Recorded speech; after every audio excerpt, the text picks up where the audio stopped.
BBC ever listen to or watch their own programmes? No. Welcome to WatchMojoUK, and today we're looking at some of the most brainless members of the British public who wrote into points of view. I would willingly sell my house and all its contents to help the BBC. Before we begin, we publish new content every day, so be sure to subscribe to our channel and ring the bell to get notified about our latest videos. Number 10. The Flower Pot Men. Then they said hello to the little weed in their flower pot way of talking. Oh, hello, weed. Hello. Do you remember Bill and Ben, the Flower Pot Men? Possibly, if you were a child in the 1950s or 1960s. Some BBC viewers didn't like the Flower Pot Men at all, though, and thought that they were desecrating the English language by babbling all the time and not saying proper words. I think a lot of people will agree with me when I claim that the dialogue of the programme is definitely not suitable for young children. Definitely not suitable for me, that much I do know. This is certainly bizarre, considering there are a great many children's shows where the characters didn't speak, with a narrator conveying most of the story. Mrs. Rawlins of Stoke asks, I've been watching the Flower Pot Men for a long time. With my children, of course. Who is the man who does the voices of Bill and Ben? Poking fun at the people who were getting so annoyed about Bill and Ben, they wheeled in the voice actor, Peter Hawkins, and interviewed him while he talked like the characters, shedding some light on his creative process.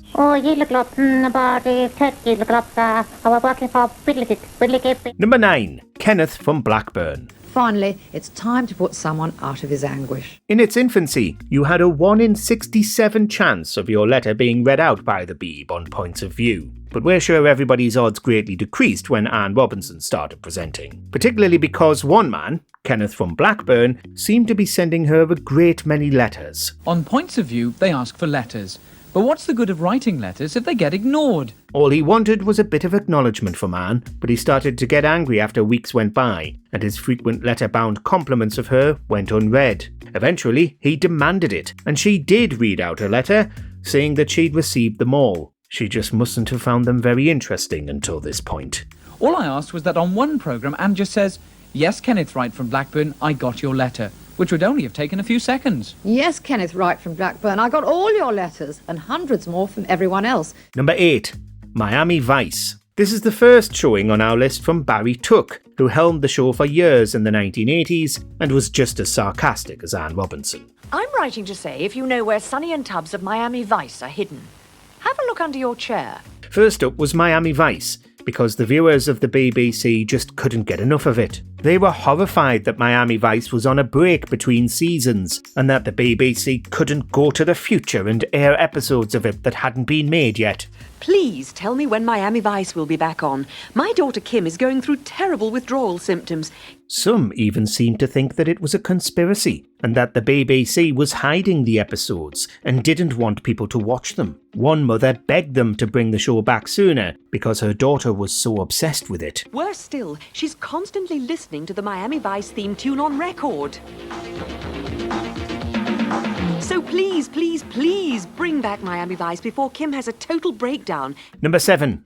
Hillary. Please, for the sakes of humanity, warn viewers to not watch Hillary, or they may suffer loss of brain cells due to overexposure to bad scripts and bad acting. It's amazing that Hillary got more than one series, because BBC viewers seem to absolutely hate it, if Points of View is anything to go by. In this 1985 taping, many wrote in to express their disappointment with the BBC for continuing to broadcast it at all, after a few repeats aired. And Miss C.A. Pearson and Mrs. K. Dixon of Brough, North Humberside say, Do the BBC really think that the British public should be subjected to so-called comedy such as Hillary? Barry Took actually began with a disclaimer that he doesn't usually read out so many letters that are angry to this extent, but they must have gotten so many that they made an exception, perhaps to get people to stop writing in about it.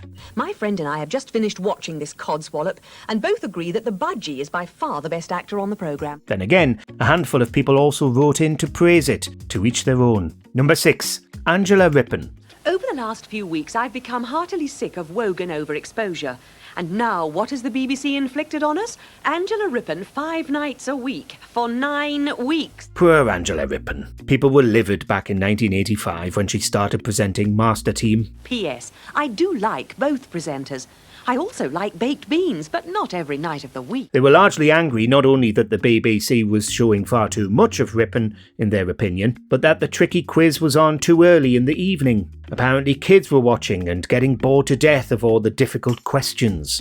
Now that the dark evenings are here and the children cannot go out to play, please bring back cartoon time or Tom and Jerry or the odd comedy and move Master Team to a later time. And there might have been some truth to that, because a child did write into Points of View as well, as they often did, to say that she didn't like Master Team either and thought everybody on it was ancient. The team members are all too old for the time it is on. The questions are too difficult. Did the BBC change anything with Master Team? No, of course not. Number 5, Petition. Indeed, many people some people regard Points of View, or me at any rate, as being tripe.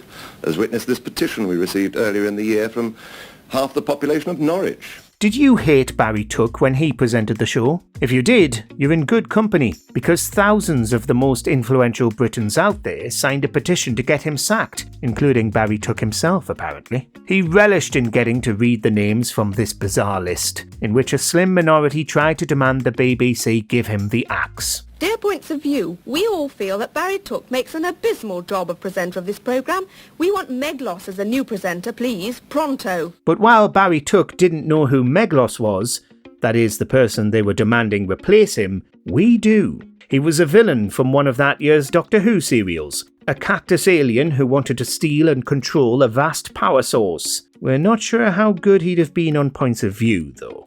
All kinds of people are alleged to have signed this petition, including Ian Trethowne, Margaret Thatcher, Barry Tuck, J.R., Arthur C. Clarke, Ayatollah Khomeini, David Boy Green and Edgar Allan Poe. But who the heck is Meglos? Number 4, reasonable. I'm a reasonably intelligent person, have led a reasonably average life. I can walk, talk, read to a reasonably acceptable standard. We do feel a bit bad for this woman, since she was clearly conflicted about what her televisual habits said about her as a person. I thought reasonably that I was immune, but the worst has happened. I've sunk to the absolute depths. Is there no hope for people like me? She was so beside herself with anguish at what had happened that she wrote a very strongly worded letter, though it was largely aimed at being self-deprecating, as she went on and on at how her viewing habits had plundered new, previously inconceivable depths. I too used to sneer at the feeble-minded, silly women whose problem I now share. And here it comes. I've started to enjoy watching Dallas. Yes, all this carry-on was because she couldn't admit to herself that she was enjoying Dallas. Though the letter seems to imply that she was watching Dallas before, but not enjoying it whatsoever, which is perhaps even stranger. Number 3, Ghost Watch. Prior warning should have been given, so we had some idea of what was to come. And the BBC should be locked up for such a prank. I guessed halfway through it was a hoax, but people do live in haunted houses. We all know about Ghost Watch, the notorious ghost hunting special the BBC aired in 1992 that some people didn't realise was fake. In fact, I thought Ghostwatch was brilliant, but it was introduced as a drama, and many of the people I helped did not understand that drama means fiction. But people had so much to say about Ghostwatch that the BBC had a special iteration of Points of View just to answer questions about it, with Anne Robinson predictably mocking everybody who missed the disclaimer at the beginning that none of it was real. She also suggested that it wasn't remotely convincing to anybody with enough brain cells. An arrogant and clumsy dissection of the paranormal, prejudiced for the trivial purpose of providing family entertainment. A sick joke. Perhaps the real reason the BBC has never rebroadcast Ghostwatch isn't because it's too scary, but because they don't want to deal with all the angry letters. 382 viewers rang to say it was an insult to their intelligence.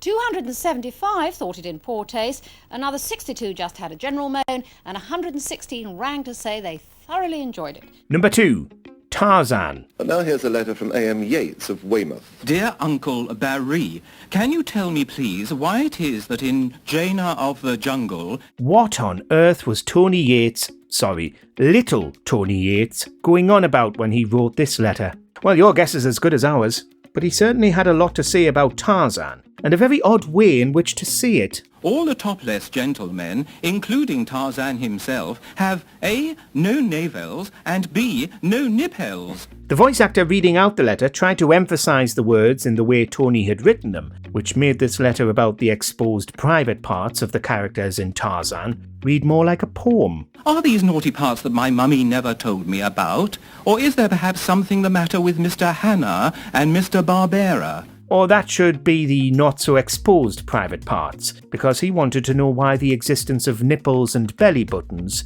had been censored. Tony Yates, you're as daft as a brush, but I like your style. Number 1. Snooker. I am fed up. Is it really necessary to have so much snooker late in the evening when it's been on all day? If you don't like snooker, it's very easy to get annoyed at other people in the house watching it, not to mention round-the-clock coverage of the love-it or loathe-it sport. For the sake of my sanity, please limit your coverage of the game. Otherwise, I'll go mad, along with all the other victims of the Michael Grade if it's got balls in it, televise it syndrome. But one poor woman's issue wasn't really with the snooker, but with her husband's devotion to it. As she explained to Robinson, her other half was so obsessed with the game that he wasn't shagging her anymore, and she wanted the BBC to stop, or at least reduce, its coverage so that her sex life could be rescued. Steve Davis has often been quoted as saying he prefers snooker to sex.